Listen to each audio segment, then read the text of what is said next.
Comcast's plan to buy DreamWorks Animation. We've been reporting it's a $3.8 billion price tag, about a 50% premium over DreamWorks' last close.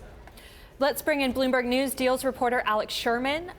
You were saying earlier you think this might be a potentially rich valuation.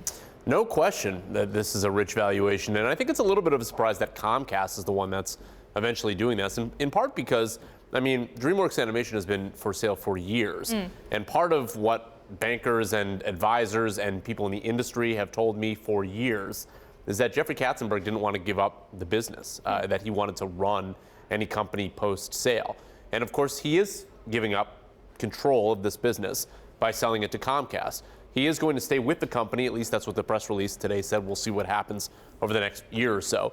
But this is a huge multiple for this company. I mean, it's a 40 times plus multiple, depending on how you look at it. It's about a 50% premium from 2 days ago, as you said in the introduction.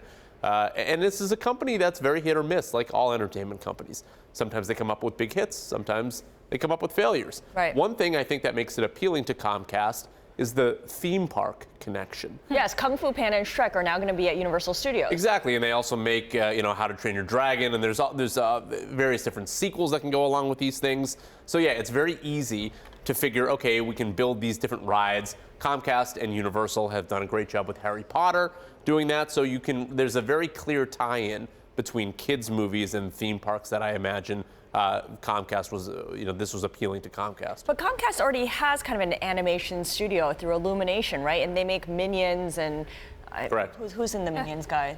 The tall guy who hunches over. Anyway, Steve Carell's character. Yes, Steve Carell's character, because I saw it at Universal. But how does that fit in together? So look, as with anything, there are obvious synergies when you put together two companies to like companies together, and I would imagine Comcast hopes to draw on Jeffrey Katzenberg for this business. Obviously, this is someone who knows the business very well. By the way, it's Gru. Thank you, Gru. Our director. Gru. Yes, Gru. I know my kids are still a little too young to really They like watch the Minions. it, so they don't that's like my Gru. excuse, right? Exactly. But so yeah, Comcast can make hits in this world also, and clearly they see this, the idea of kids animation being very fruitful for them. But look, DreamWorks Animation makes 2 movies a year. So only 2 movies a year? about 2 movies a year. It takes a lot of work to make these animation films. Wow. So it's hit or miss. And this is clearly a bet, particularly at a really big multiple, that there's going to be more hits than misses. That said, Comcast is huge. They're going to buy Time Warner Cable for $70 billion. This is $3.8 billion. Yeah. So it's not a risk that they can, in other words, if this doesn't really pan out down the road, Comcast will survive.